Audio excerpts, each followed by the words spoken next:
You ask Tiger to calculate.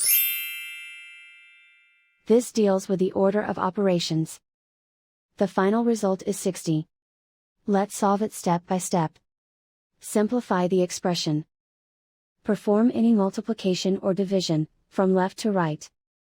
2.7 times 6.2 equals 16.74. 9.3 times 1.2 equals 11.16. 6.2 times 9.3 equals 57.66. 1.2 times 2.7 equals 3.24. Calculate any addition or subtraction, from left to right. 16.74 minus 11.16 equals 5.58.